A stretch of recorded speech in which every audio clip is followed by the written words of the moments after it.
Good morning, ladies and gentlemen, and a very warm welcome to our very first live webinar organized by the Malawi Stock Exchange.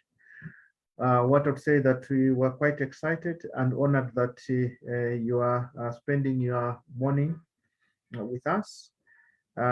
This conference is basically to demystify the stock exchange to the investing community.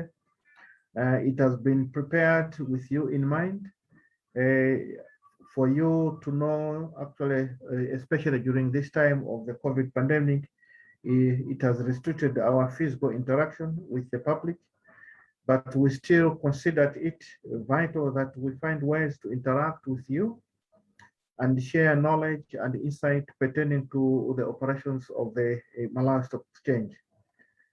So if you have ever wondered or been curious as to what happens on the stock exchange, what a share is, what a bond is, how to select a company to invest in, how to open a share investment account, what are the risks of investing, then you are in the right place.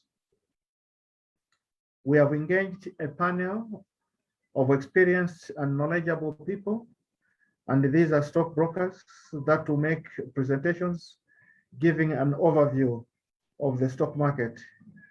We have a representation from our stockbroking community who have committed themselves to provide insights. Therefore, the webinar has been scheduled to take approximately 90 minutes, and we'll start with presentation, and then we have a Q&A, that's question and answer session. We believe that at least having gone through the presentations, you'll be in a position actually to, and our colleagues will respond to the same. The webinar is live on our Facebook page, that is on Malawi Stock Exchange, and on our YouTube channel at Malawi Stock Exchange. So therefore, without further ado, I would like to hand over. But before I hand over, I would like actually to really appreciate your attendance and joining. And therefore, my colleagues will make a presentation, and I therefore hand over to the presenters to give their brief introduction and go straight into making their presentations.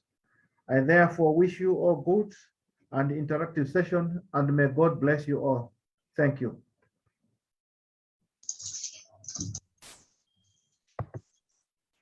Yeah, welcome, ladies and gentlemen, and thanks, John, for the introduction.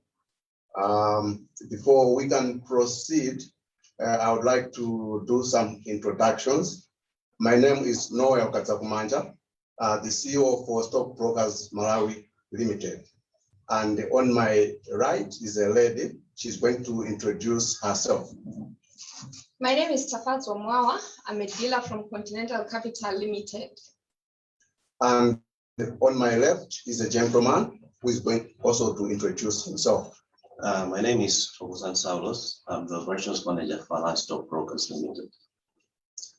Thank you so much. We will have three presentations. The first one will be on demystifying stock market investment. That will be done by myself. And the second one will be on an overview of the process of investing in shares and bonds. That one will be done by the lady on my left, Tapadwa. And then the last presentation will be done by Toko Saulos. And this one is entitled, How to Select a Company to Invest in. So let's go into the first presentation, which is going to be done by myself, entitled Demystifying Stock Market Investment. This title happens also to be the theme of this webinar. When I was preparing for this presentation, a friend sent me a text asking to say, please, please, please make it simple. Don't use jargon. So as much as possible, I will make it simple as much as possible. And we'll also be free to speak in Chichewa, apart from the English that we're speaking. So even those who have questions, please feel free to send your questions in Chichewa or English. Demystifying stock market investment, that's the presentation that I'm taking. And this one, I'm targeting those who are blank, completely blank about the stock market. Not just them, but I'm also targeting those who have at one point invested in the stock market, or they are still investing, but they are not clear of some of the issues, though they are already into investing in the stock market. So we are especially targeting them. We know that there are some out there who are conversant with the whole stock market, but this one is especially for those who are seeking some clarity on matters to do with investing in stock market. And in my presentation, I'll look at 6 things. The first one will take you through the definitions. I will define the stock market, the bond, and the share. And also, we'll look at some myths about investing in the stock market. What are the things that people talk about which are not there, or things that they think they are there, but they are not there at all? What are they? So we'll look at the myths. And then thirdly, I'll also take you through how to start investing on the stock market. Then fourthly, we'll look at the benefits of investing in the stock market. Fine, and also we'll look at the risks on the mitigating the risks that are involved in investing in the stock market, and also how to mitigate those risks. Finally, I will take you through some tips on how to invest in the stock market. Here we start, and we'll start with the definitions. Firstly, let me define the stock market. What is a stock market? A stock market is like any other market. Just because we've mentioned stock, a word stock, no one should be confused. Stock market is just like any other market. The only difference is that in this market, we are selling and buying stocks or shares or bonds. And now maybe you're asking to say, but then what is a bond and what is a share? Let me define a share. A share can be defined as a unit, usually measured in monetary terms, and it represents your ownership in a company that you've invested in. So it's a unit. If you have shares in a company and those shares are about 5% of that company, it means you have a 5% ownership in that company. So that's a share. And what's a bond? Yes, it looks like a very big word, but it's not supposed to be a jargon. A bond, if you've invested in a bond, it means you are lending money to a company that issued that bond on the stock market.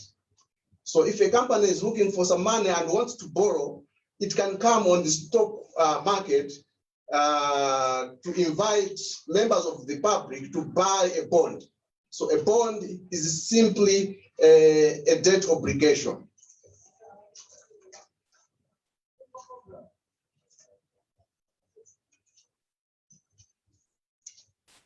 Now, let's look at some myths, things that people talk about, but they're not there, or things that people don't talk about, but they're there.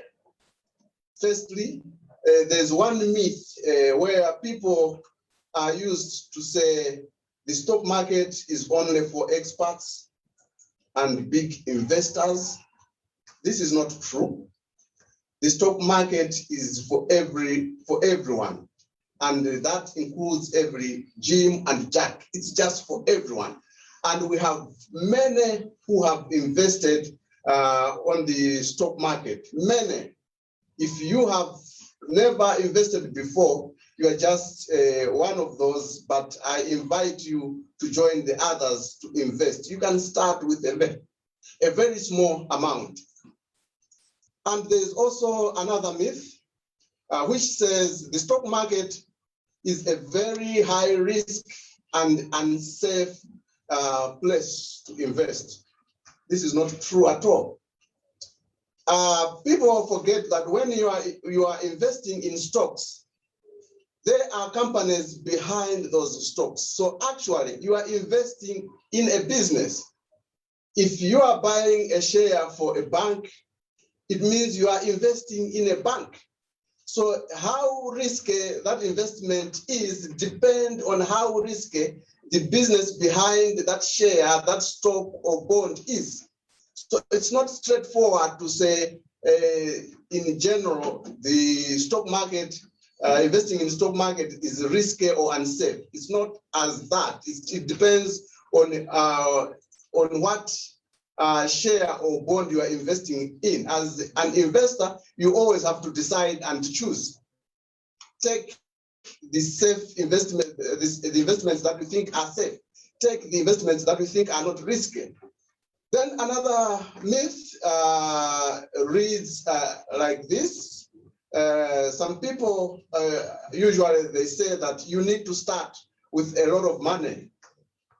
That's not true. A cheapest share on the stock market, the Malawi Stock Exchange, is at around 11 kwacha. So if you have 12 kwacha, the extra amount to cater for costs. So if you have 12 kwacha, you can actually invest in the cheapest stock on the market. That is if you are looking for shares. And there are also bonds. We have a bond that was listed by MyBax. If one is interested, can always ask a broker or a fund manager. And if you are lucky, you can get one. Then you have a lot of companies with shares. You can also invest in those. But you can start small. Simply with 12 kwacha, you can start to invest in the stock market. Then there are some who say investment in the stock market is the same as gambling. That's not true. I said before, when you are investing on the stock market, they are behind those stocks. There are businesses, there are companies. So you are actually taking your money, investing it into a business. Now, if you are investing in a bank, banking is not gambling. When you are investing in property, investing in property is not gambling. So it's not true that investing in the stock market is gambling at all. Then next, we have some who say that stocks that go up must come down. They talk about it as something that is so obvious, it's supposed to be there, it's there in the market. It's not true. Stocks, when they go up, their performance depends on the performance of the companies that are behind those stocks. So if a company is doing well and it's growing in value, it's coming bigger and bigger, you are assured that your stocks also will keep going up. The opposite is true. There are some also who say foreign angels. It's another myth. They say foreign angels will go back up. What it means is they are saying if a stock falls to the floor, to the lowest level, then surely we should expect that the price that price will go up at some point. It's not as straightforward as that. As I've said before, an investor should always remember that behind every stock, there is a company. So if dropping down of that price reflects how that company behind that stock is, if that company is faring badly financially and perhaps is heading for liquidation, you can't be assured that that stock is going to go up again. This is not to scare the investors, but just to talk about some myths. It's not as straightforward as the people put it. Then after looking into some of the myths, we'll look at how to start investing on the stock market. One of my colleagues here will take us in depth, but briefly, I will say that to start investing in stocks, you need to open an account with a broker, or you need to open an account with a portfolio manager. So I'll leave it there, and my colleague is going to take you into some depth. Next, we'll look at benefits for investing in the stock market. What are the benefits? The first benefit is the capital gain you get after you invest in a share. How do you arrive at a capital gain? If you buy a share at 11 kwacha today, and by the end of the year, that share is at 15 kwacha, you've made a capital gain of 5 kwacha. That's a capital gain. What is another benefit of investing in the stocks, in shares? The other benefit is dividend income. When you invest in a share, you get dividend income. When a company does well after a year, they distribute the profit which they've made to all the shareholders. So if you happen to be one of the investors, you get a proportion of your share of dividends. Not just dividend income as it is in shares, but if you invest in a bond, you'll be getting fixed interest income. And this one can come quarterly, can come biannually, or can come annually. So those are some of the benefits. And also another benefit for investing in the stock market is that unlike where you invest in a private company and it comes difficult when you want to exit, especially when you want to determine the value of your investment in a private company, when you invest on the stock market, the value of your investment is always available daily. You will know that I invested so much in this company and the price per share is so much. So if I invested 100 shares, then I have an invested value in total of so much.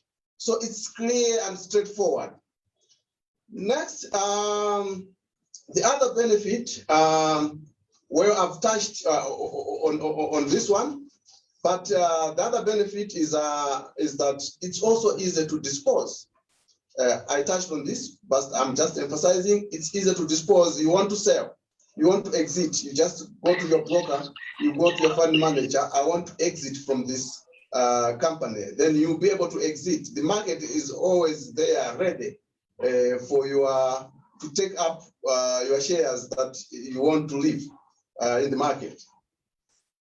Now, apart from benefits, we know that doing any investments, there are some risks that are involved. Maybe before I get to that, I skipped some other two benefits. The other benefit is the high interest income when you invest in bonds.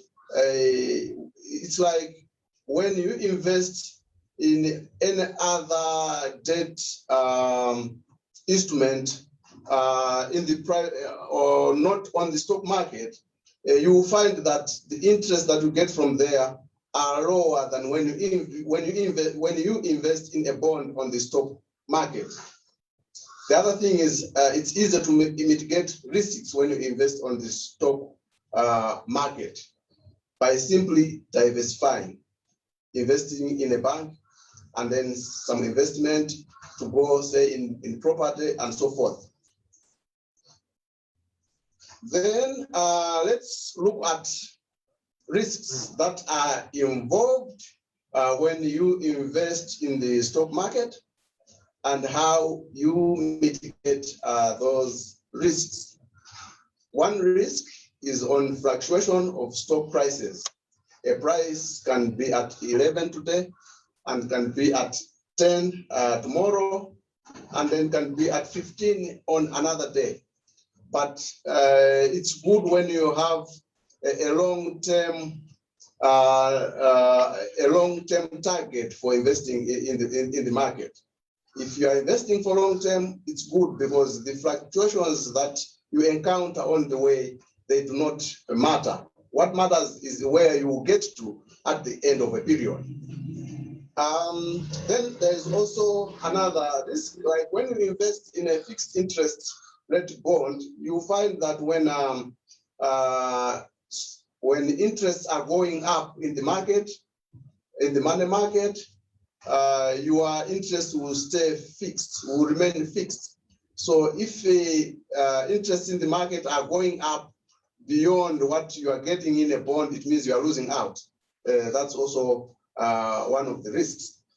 How to mitigate these risks? Simply, if you can diversify, not putting everything in one basket. It's simply as that. If you are buying shares, buy shares, some from the banking sector, some from property industry, some from agriculture industry. If you diversify like that, then you are okay, because if you lose in one counter, you find that another counter is doing well. But in general, in the long term, shares do well on the stock market.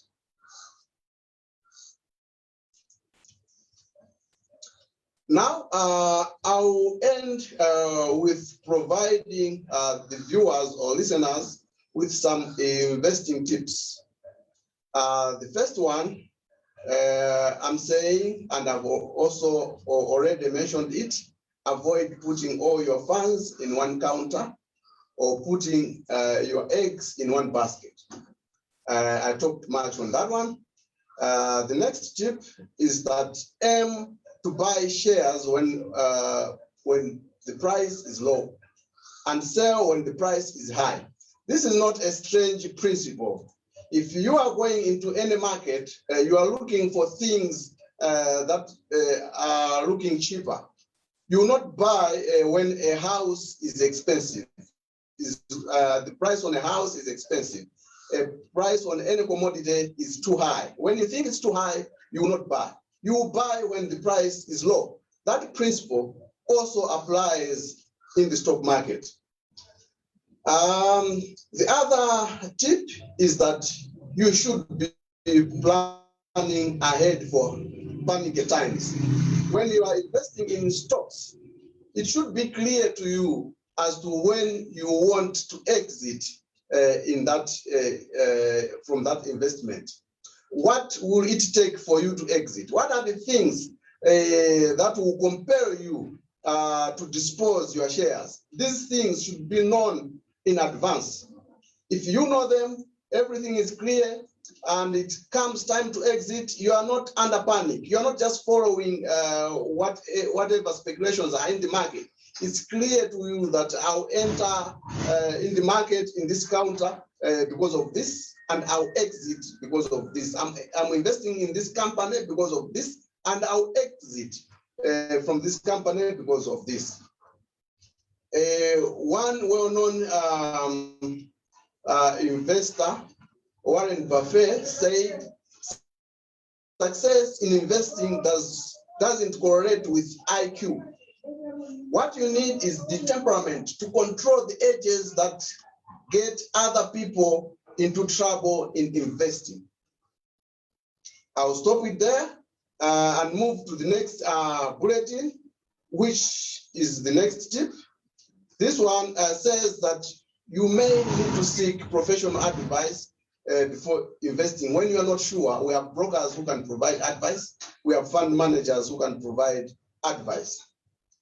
And the next tip, this one has also been mentioned in passing, but the point is that when investing in the stock market, don't invest with emotions. Control emotions, control excitement. Sometimes there are speculations in the market that make you so excited. If you follow them, you might find yourself in trouble. So use your guts, use your head, not your guts. That's how to approach the market. And then the next tip is that when you are investing in the stock market, don't just look at the tickers or symbols. You'll be asking, what is a ticker? What is a symbol? When you are looking at the companies that have invested in the market, they have symbols that represent them in the market reports and whatever. Don't just look at them. Remember that behind those tickers, behind those symbols, there is a company. So actually, you should be looking for a company in which you are interested to invest in. There are companies behind every investment on the stock market. Then finally, the last tip is for every investor to avoid trading over activity. It's not that you should be following the market every day. And when price falls, you think, no, let me move to another counter, blah, blah. No. You just get too much involved. It's good to have a long-term view of the market and perhaps be checking the stocks on monthly or quarterly basis and make your decisions, not move by the daily hypes that are there sometimes. Finally, at the end, I will end with a quote. This one is by Seth Klarman. It reads, "The single greatest edge an investor can have is a long-term orientation." At this point, let me thank all my viewers for being there with us. And following this presentation, next will be my colleague, Tapadwa. He's going to take us through a presentation that is entitled Overview of the Process of Investing in Shares and Bonds. Thank you. Thank you, Noel. That was quite informative. Good morning, everyone. Thank you for joining us. I'm going to take you through the overview of the process of investing in shares and bonds. I'm sure most of us, you've got questions out there to say, so how do I get started? Who do I talk to when I want to buy shares and bonds? What will I be required to provide? That is the requirements. Why pre-fund? We usually tell our investors to say, whenever you want to buy shares or bonds, you have to deposit the funds first. Why do you have to do that? And then what happens after buying or selling shares or bonds? We do get questions to say, so if I sell my shares today, will I get my money today? So we are going to address that. And what are the charges that are related to share and bond investments? So already Noel has explained what a share is, what a bond is. So I'm going to take you on the overview of the account opening process. So who is a stockbroker? So we do get clients coming to us to say, I was at TNM, I wanted to buy shares, but they referred me to a stockbroker. Some they do say, I bought shares through Airtel Money, Airtel shares, and I was at Airtel because I want to sell those shares. I want them to give me back my money. But Airtel has referred them to what? To a stockbroker. And then some, they come to Malawi Stock Exchange to say, I want to buy shares. And then Malawi Stock Exchange refers them to a stockbroker. So now the question is, who is a stockbroker? So a stockbroker is a member of the Malawi Stock Exchange who acts as an agent for investors when trading financial instruments, that is buying and selling of shares and bonds. Malawi Stock Exchange is also a market where these financial instruments are traded. So they provide a platform for stockbrokers to trade listed securities on behalf of the investors. So what is the role of a stockbroker? Their role, as indicated, is to buy and sell listed securities on the Malawi Stock Exchange.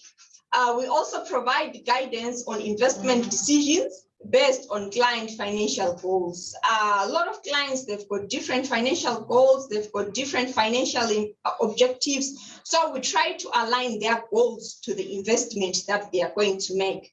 And also, just to add, we also provide corporate advisory services to companies. So we've got a list of stockbrokers that are there in Malawi. We've got 4 stockbrokers. We have Continental Capital Limited. We've got Csd Capital Limited. We've got Alliance Stockbrokers Limited. We've got Stockbrokers Malawi Limited. For more details on these stockbrokers, you can go on the website for Malawi Stock Exchange. Every details, the contact details and the email addresses, the details are there. Opening an account. So I usually enjoy interacting with clients quite a lot. So clients come to us to say, I want to open an account. They say, I want to start buying shares. And then I tell them to say, okay, so you have to open an account. And then they say, no, I already have an account. And then I'll be like, but this is your first time to buy shares, so you have to open an account. So they insist to say, I have an account. So because of that confidence that they'll be having, I go to check my records to say, do we have this client in our records? So if I check, I realize that we don't have the details. So when I go back to the client to say, I've checked, I've realized that we don't have your records. And then the client will be like, I opened an account with National Bank, or they mention, I opened an account with NBS. So they'll be confusing a share trading account to a bank account. So these are completely 2 different accounts. If we're to talk a bank account, it's just a cash account, a money account.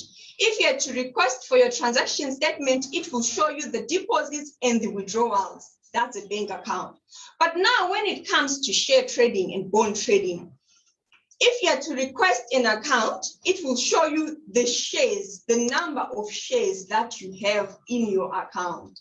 Like if you give us the funds, we convert those funds using the current market price to the number of shares. So it will be showing the shares that you have, or the bonds that you have in your system. So what are the requirements now for you to open an account? We need a copy of national ID. We need 3 months bank statement. We need a utility bill. And for corporates, we need a business registration certificate for companies. So somebody might ask as well to say, okay, so why should I open an account? Okay, we have to keep a record for each and every client in our system. So for us to be able to keep a record, we have to open an account. To enable us open an account, we need the requirements from the client. The requirements like the national ID, that unique ID, we need such things. We need we need your address, we need your contact details for us to open an account. And the other thing is, as stockbrokers, we are regulated by the Malawi Stock Exchange and the Reserve Bank of Malawi. So at any time they do their spot audits, they want to ensure that we do comply to all the regulations. So I've spoken about the share trading account. There's another account that a stockbroker has to open. Sorry, that an investor has to open.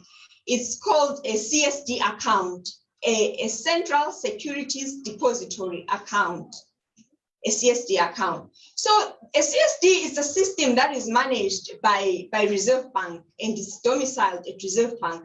But us as stockbrokers, as participants, we are able to access that system. So you have to open a CSD account and you have to open a share trading account. So opening an account is free of charge. We do get questions from clients to say, so how much, what is the minimum amount that I have to deposit for me to open an account? Opening an account is free of charge. So what happens now once you have opened an account? Once the account has been opened, the stockbroker will provide the investor with the banking details in which to deposit the funds for buying shares or bonds. And investor should provide a proof of deposit or transfer and an instruction to buy the preferred shares or bonds.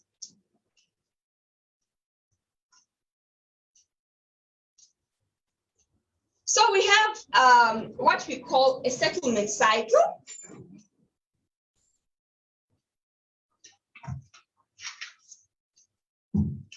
We have what we call a settlement cycle. For shares, the settlement cycle is T+3, and for bonds is T+0. So what does that mean? If we say we've got a settlement cycle, like I said, to say, we do have other investors that will be asking to say, okay, so if I sell my shares today, will I receive my money today?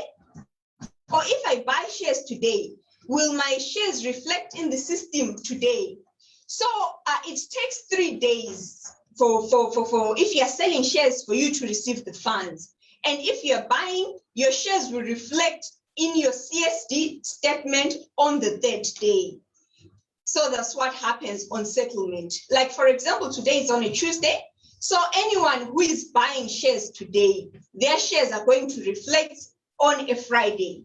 They are supposed to request for a statement from a stockbroker showing the shares that they have bought. And if somebody is selling shares today, on a Friday, they are supposed to receive the funds from the stockbroker. As for the bonds, it's T+0 because bonds, they are an interest earning asset, so it's on the very same day. So when buying shares, like we say, we have to pre-fund, an investor has to pre-fund an account, has to share with us a copy of deposit. So when buying shares, the client needs to pre-fund, that is to make an advance payment. This is important so that come T+3, that is the settlement day, the funds are with the broker ready for settlement. So we are going to go to the next slide that talks about the charges. So this is very, very important. Whenever you are making an investment, you have to know the charges that are related to that investment. I'll just give you a short story of the experience, just to talk of my experience, just to talk about the charges. Usually when I go into a supermarket, if I want to pick an item, anything in the shop, and it doesn't have a price, I always ask to say, so how much does this cost? So that I can decide whether I'm putting it in my basket or I'm returning it back in the shelf. So why did I start doing that? It's because this other day, I went to a shop. I was actually looking for the batteries for the wall watch for my home. So, you know, those batteries, they are sold in pairs. So I got them, I saw them, they were on the shelf. So I tried to look for the charge now to say, so these batteries, how much do they cost? So I looked for the charges. I couldn't see any charge. So I was like, okay, let me try to look for anyone who works in this shop. So there was no one nearby to tell me to say, okay, these batteries, they cost this much. So I was like, anyway, I know the batteries, these batteries for a watch, they're usually in pairs. I'm like, I know they're around 5,000 or less. I know they are not more than that was me now at the back of my mind. So I took those batteries to the counter. I got to the till, and then the lady scanned those batteries, and then she told me that those batteries were going for 14,599. At that time, I was like, no, let's cancel the transaction. Because at the back of my mind, I thought the batteries would be 5,000 or less. So she tried, of course, to explain, to say, okay, you know, these batteries, they are advanced, they have got these benefits. Of course, she explained, but, you know, I just wanted simple batteries that will make my watch work. So I had to tell her to say, no, cancel the transaction. She had to call the controller and they had to cancel the transaction. So I had to delay the people that were on the queue and I had to leave without those batteries. So why am I saying that? Why am I giving this example? You have to know the charges. Whenever you want to know, you want to invest, you have to know the charges related to that investment. So for shares, there is the structure is as follows. There is a weighting there. The first 50,000 is 2%, and then the second from 50 to 100,000 is 1.5%, and then if it's more than 100,000, it's 1%. And then there is the value added tax, that is the tax, that is 16.5, that is charged on top of the brokerage fee. And we also have the basic charge of 50 kwacha. And then for bonds 0 to 50 million, the rate is 0.25%, subject to a maximum of 25,000. For example, if you want to invest in a bond and you've got 1 million, the charge will be around 2,500. But if you want to invest, let's say 50 million, the charge will be around 125,000. But there's a cap, there's a maximum, which is 25,000. So those are the charges. Okay, maybe some of them may ask to say, okay, some maybe they didn't manage to join us online, but we do have those working clients that come to our offices as stockbrokers. We have a form that we call a key fact statement form that we make each and every new investor to read and to complete and sign.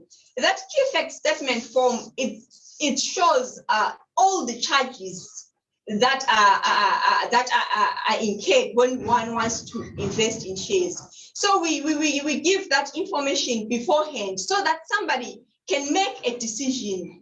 Also knowing the charges, it helps for planning purposes. So the other thing that I want to point on charges is the charges are universal with all stockbrokers. Stock of Continental, stock of Alliance, stock of stockbrokers, stock of Cedar is the same charge. The charge is the same.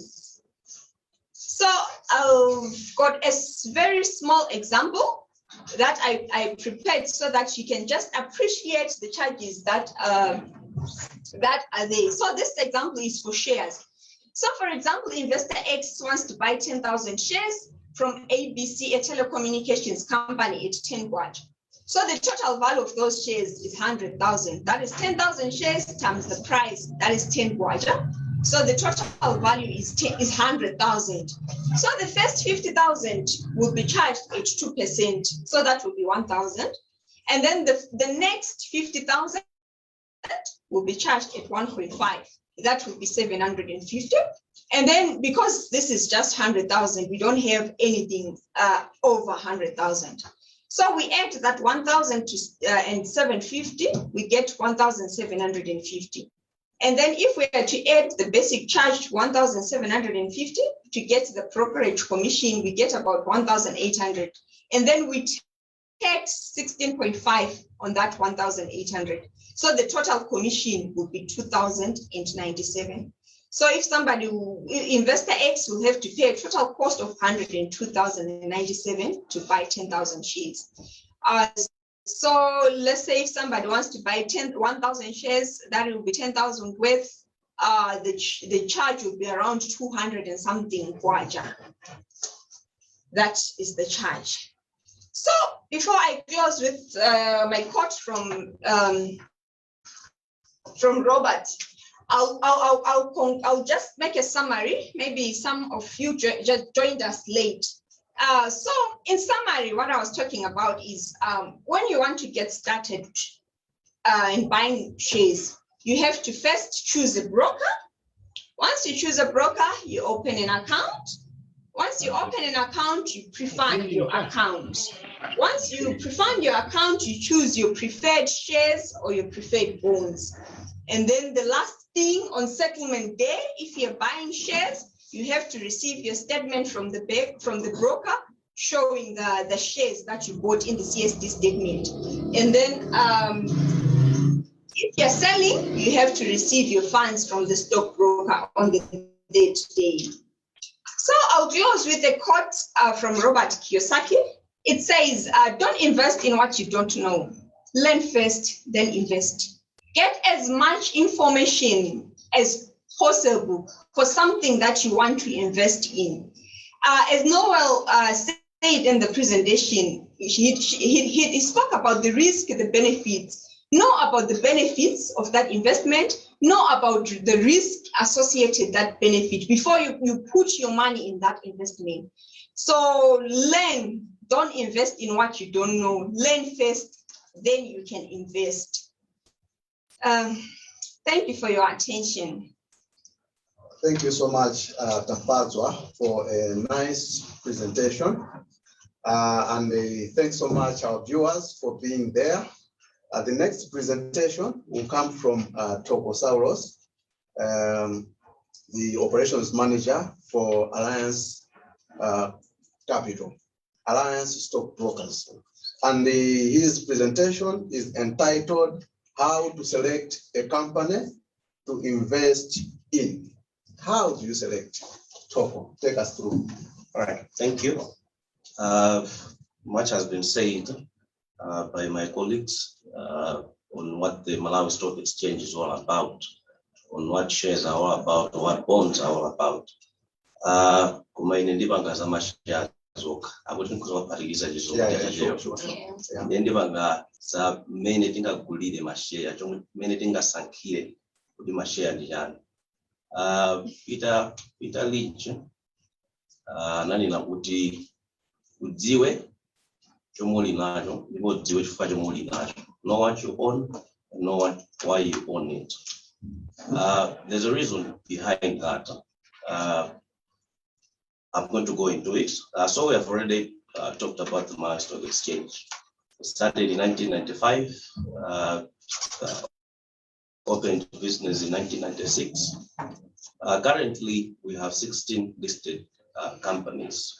Nependa ndizina companies, penda ndizina account, ndicho chimodzi. Ma companies ndi ma account ndicho chimodzi. Ningo nene nato fazi kozo mapezeka tukusokoneza. So we have 16 of them. From Airtel, I think Airtel is the recent one, I'm happy with you, all the way to DNA. So we have Planta Hotels Limited, it owns Rios, we have FH Bank, we have FMP Capital Holdings, we have Icon, we have Ilovo, we have Mpiko, we have National Bank, NBS Bank, Nico Holdings, National Investment Trust Limited, we have Old Mutual, we have Press Corporations Limited, we have Standard Bank, Sunbird, and DNA. Now we have 16, and these are not a lot. We have stock markets which have more than 16. But then someone might be asking a question, so which company should I invest in? Makamba shares, makamba chani, kumaliko 16 hapa. So then the lower good. So in makamba portfolio. My brother knows talked about portfolio. The portfolio ndijani, nibo maibanga bunch. In the next few minutes. So let me start with the next slide. The factors to consider when choosing which stocks to buy. So the first and most important thing you should understand is buying a share means that you're a part owner of that company. You are the mwini wa company. Ngati company ndi anthu atatu, iwe ndo achifolo, ndikuti iwe ndi part owner of that company. So you own the company. You are a shareholder. We call you shareholders.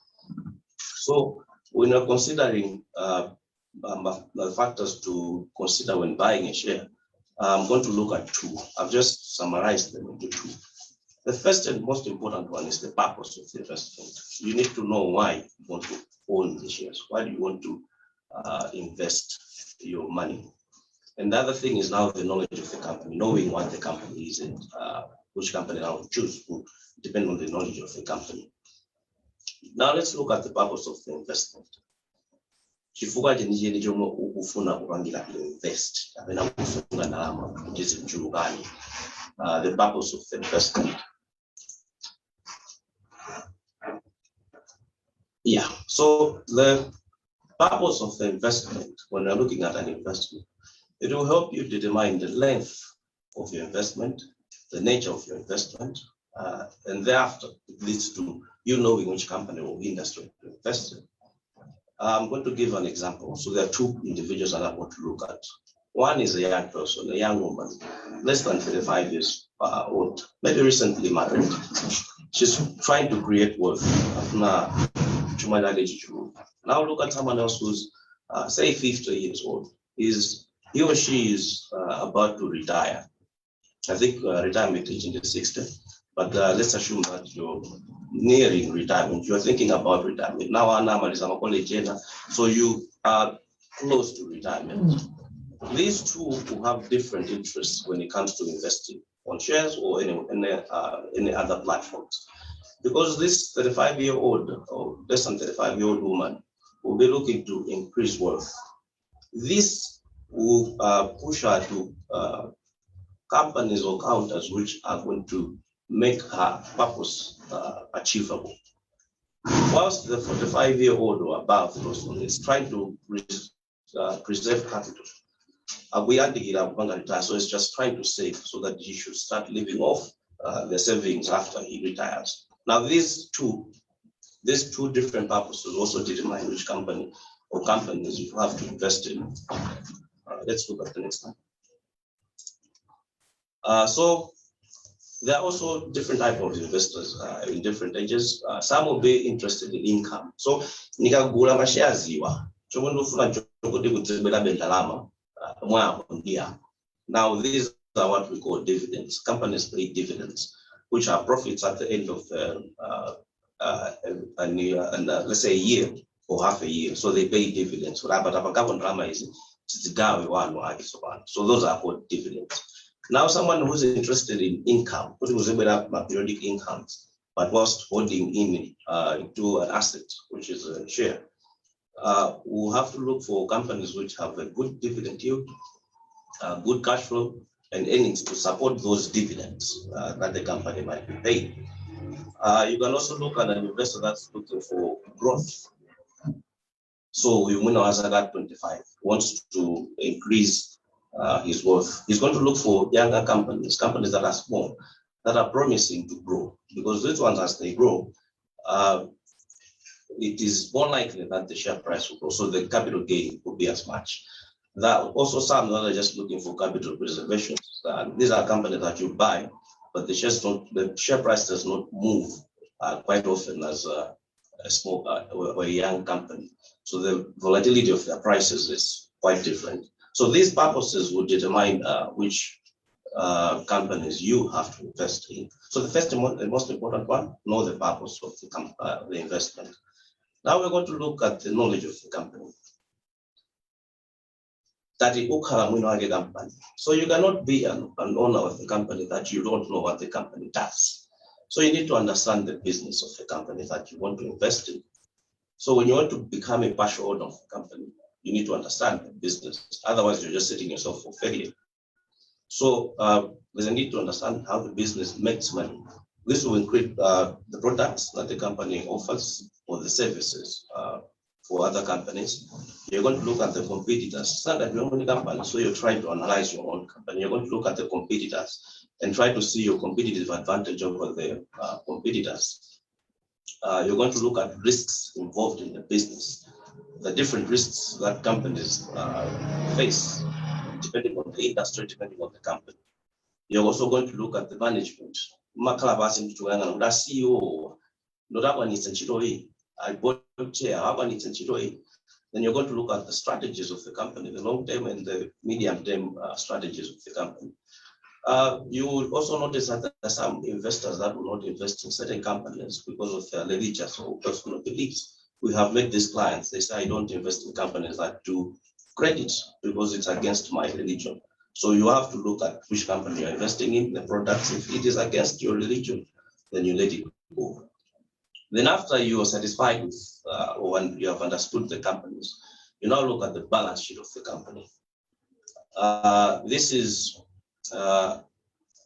it gives you at a glance look at the financial strength and stability of the company, the balance sheet. You look at the value of the assets of the company, you look at the value of the debts against the company, because you notice that some companies have debts that are worrisome, that might lead to bankruptcy of the company, and you cannot invest in such kind of a company.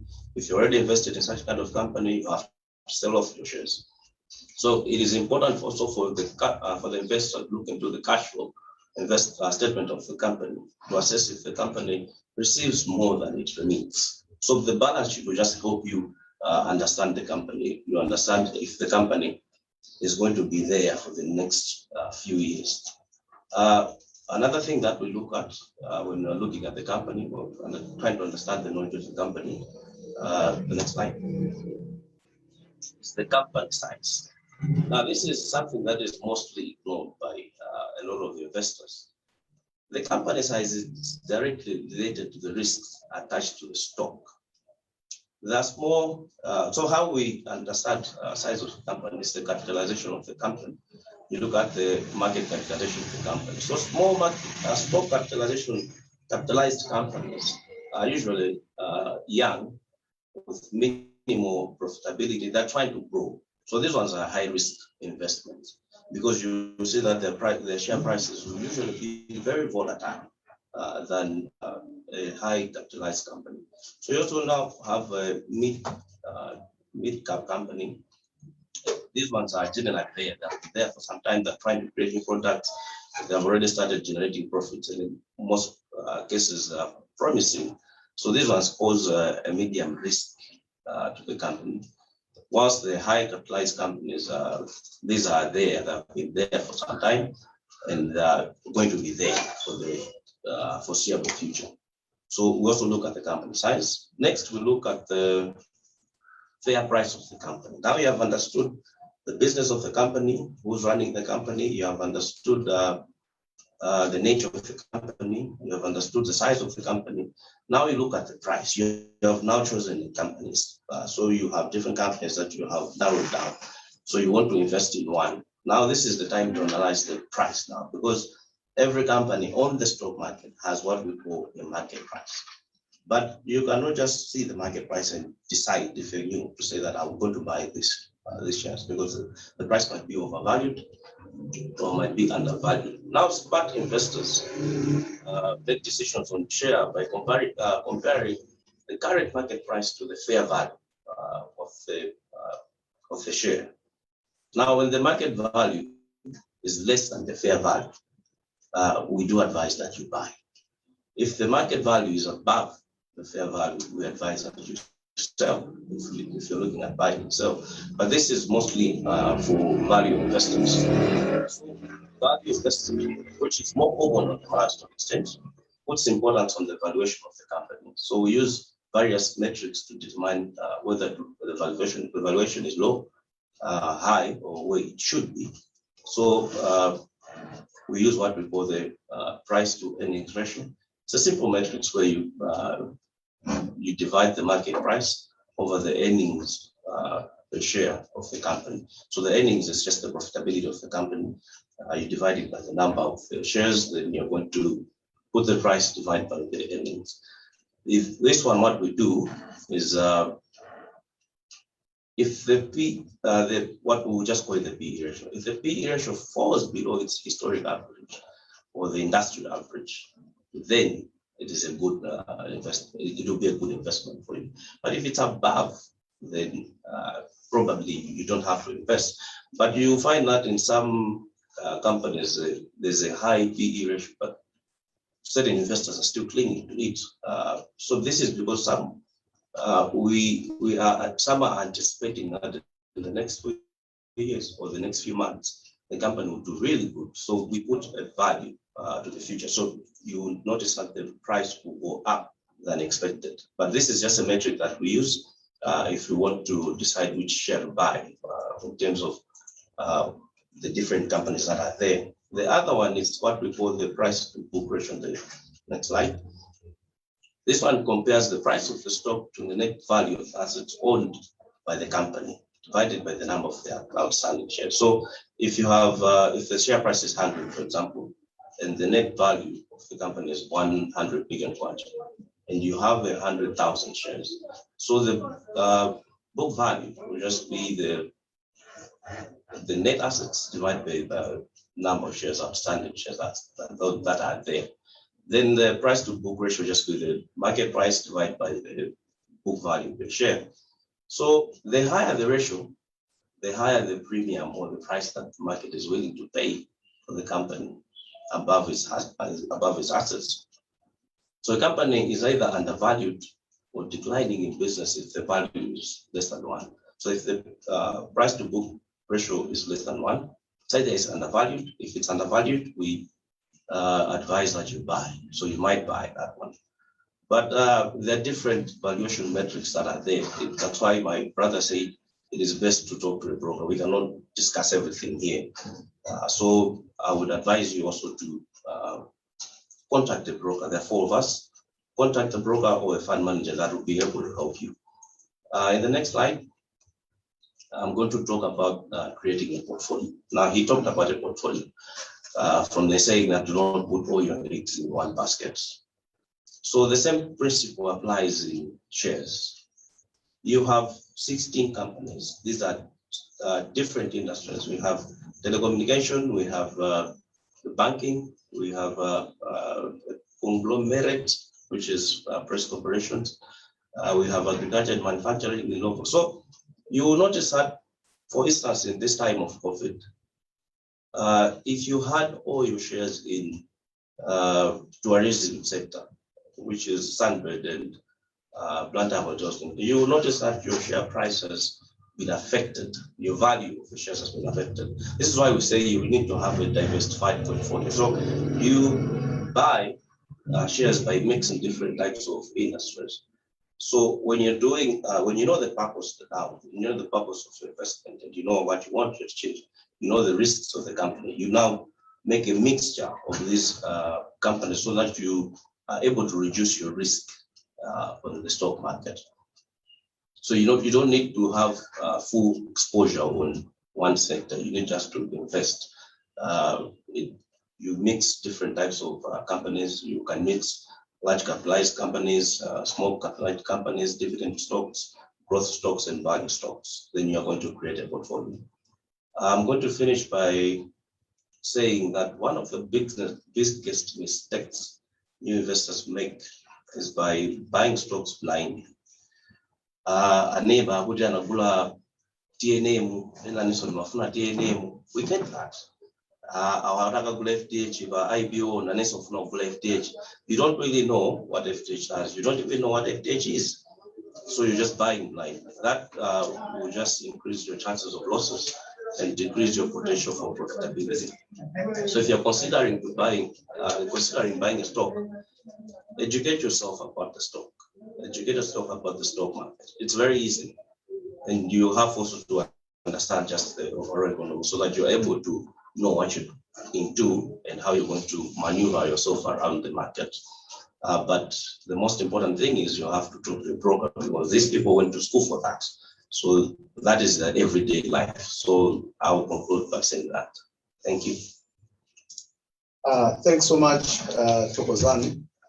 And thanks so much, our viewers. You've been there with us throughout. Please continue to follow as we go into the next segment. The next segment is about questions.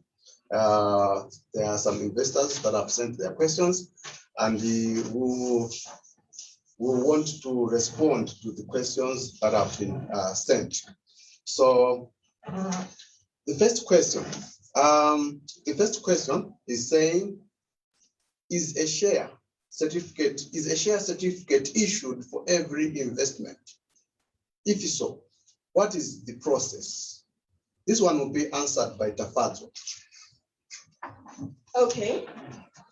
I'm sure the ones that have been following the stock market, okay, we'll start by before 2018. Whenever you buy shares, you were given a share certificate. I'm sure most of the people that participated in TNM IPO, they were given the share certificates, right?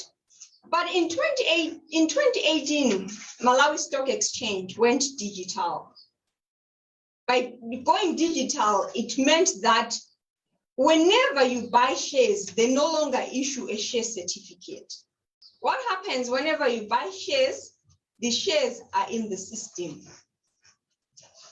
I'm sure we all know, like some time back with the banks, we had I'm sure our parents had the book cards. They'll go with the book card at the bank. It was stamped and so forth. But now the funds now are in this away in the system. Whenever somebody requests for a statement from a bank, they are given a statement showing their funds.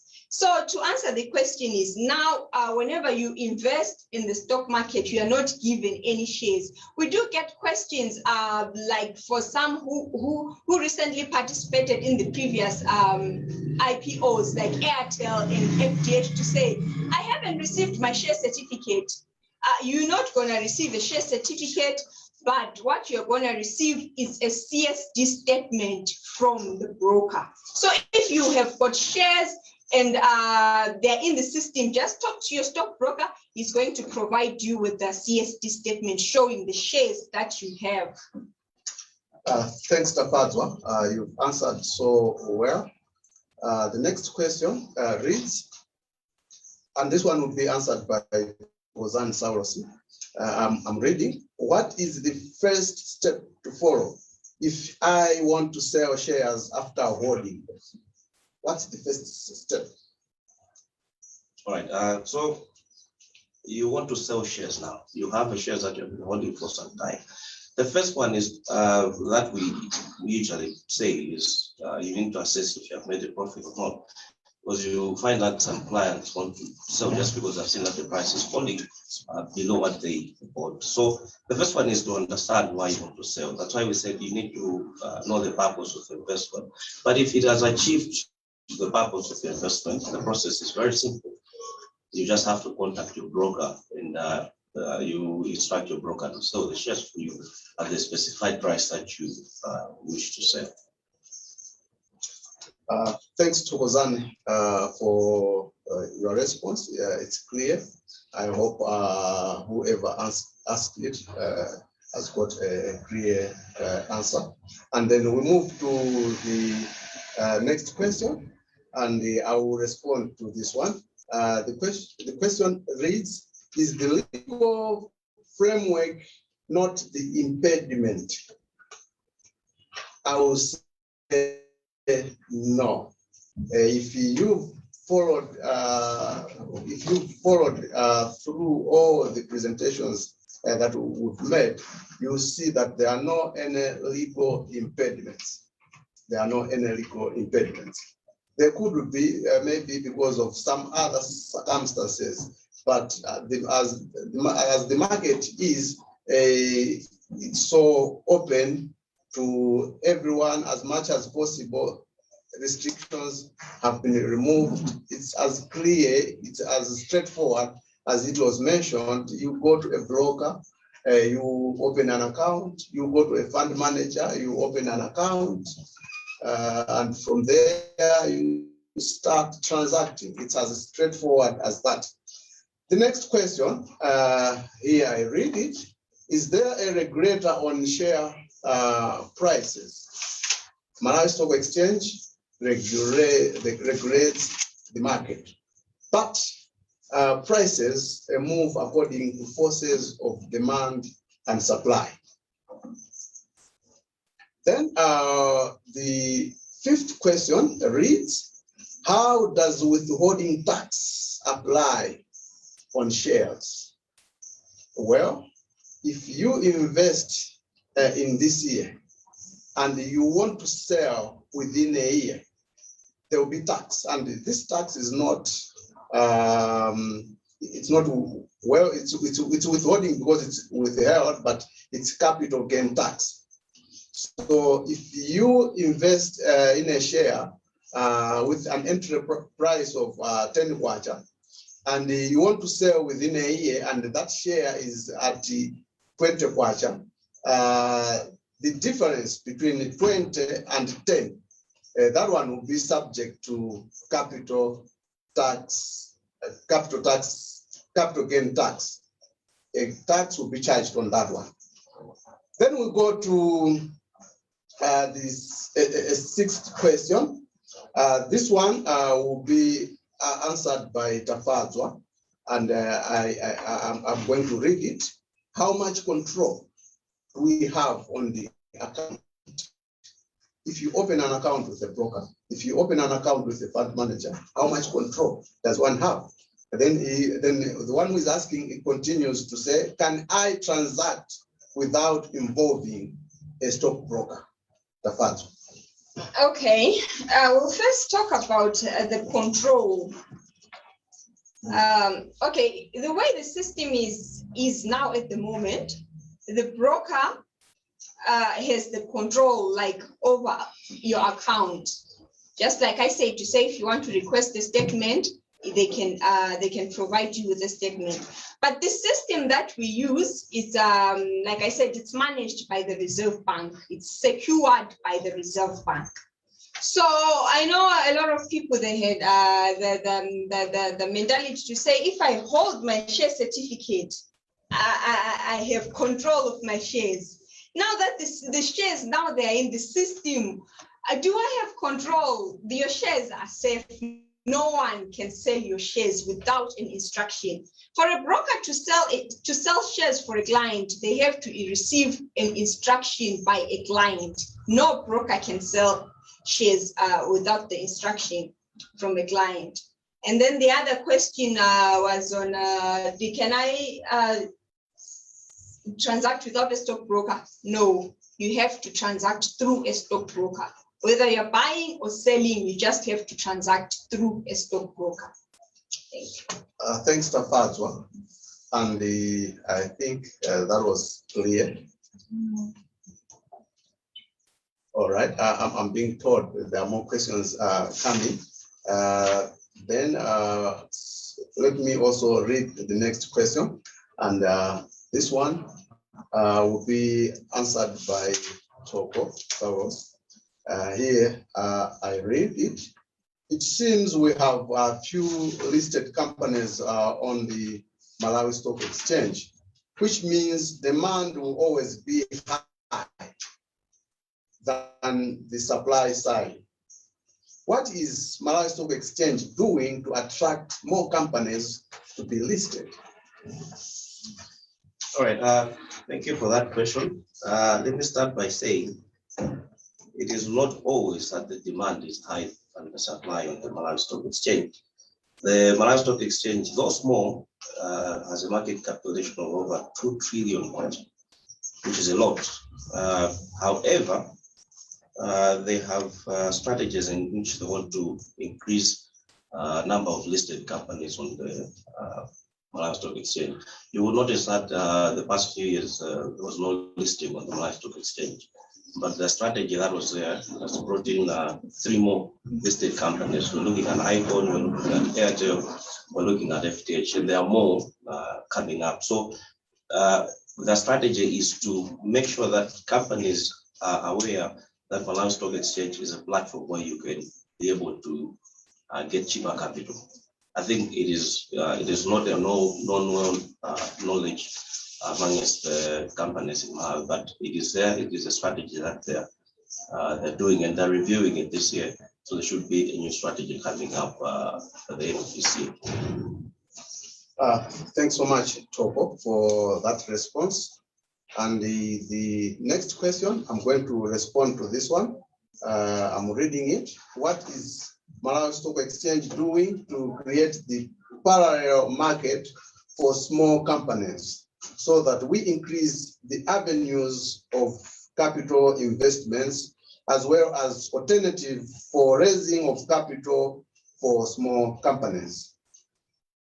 Maybe it's just because many of the investors out there or companies who would want to list on the stock exchange, it could be that they are not aware that an alternative market for small companies is already there.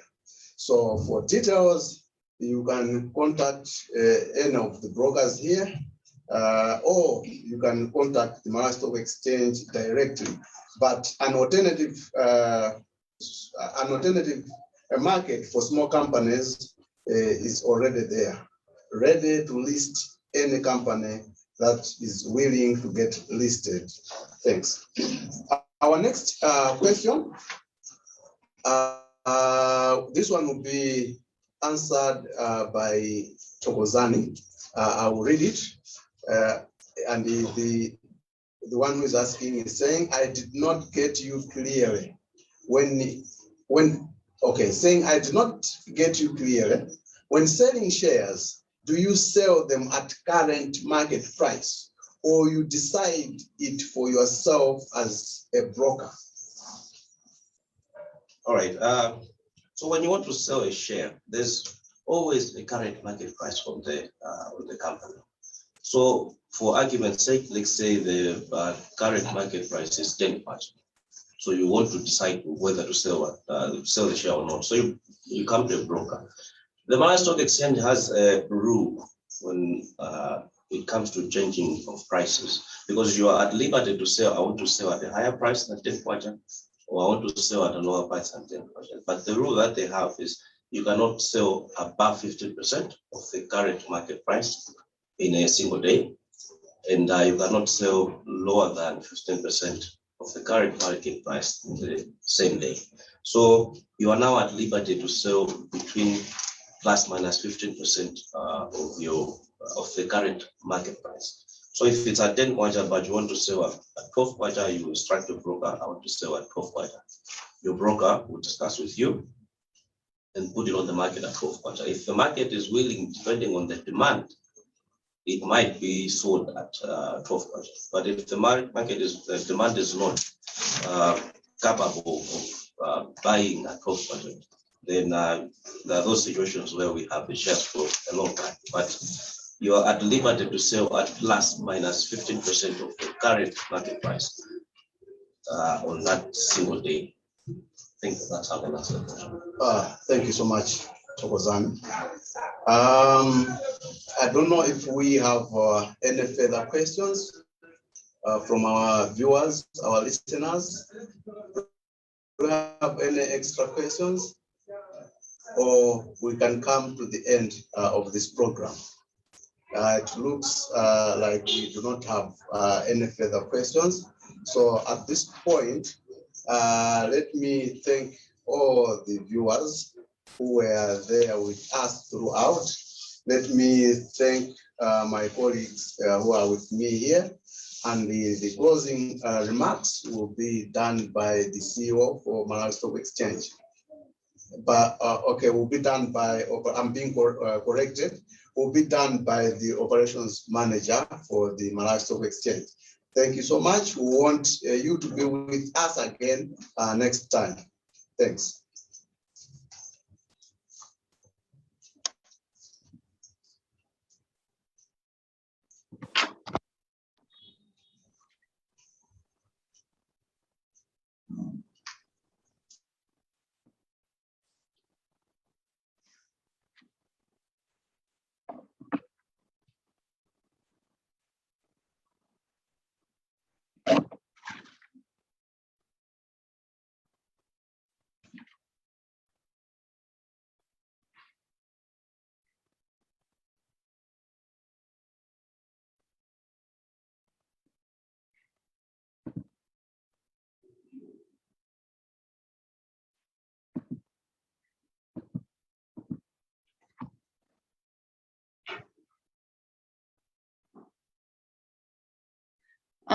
Thank you everyone for joining in to the webinar session that we had. we realized that this would not have been possible without your participation. So big thank you to everyone for joining in. But at the same time, special thanks should go to the presenters who made very clear presentations to the public. I hope you were able to understand and grasp the concepts that they shared. In closing, let me remind you that this presentation will actually be saved on our social media platforms. So it was being streamed live on Facebook, as well as on our YouTube. We're also available on Twitter at Malawi Stock. You can follow us there. We always give our updates in terms of the daily movements in prices, the trading activity that is happening. But at the same time, we're also available on Instagram. You can search Malawi Stock Exchange, as well. We're on Facebook, probably on the page that you're following us on, at Malawi Stock Exchange as well. So follow us on those social media platforms and make sure that you're able to share with your family, your friends, colleagues, everything that you've learned, so that they can also have an understanding of the operations of the stock exchange here in Malawi. Otherwise, thank you so much for joining in, and we hope to also interact with you in other avenues as well as platforms. Thank you.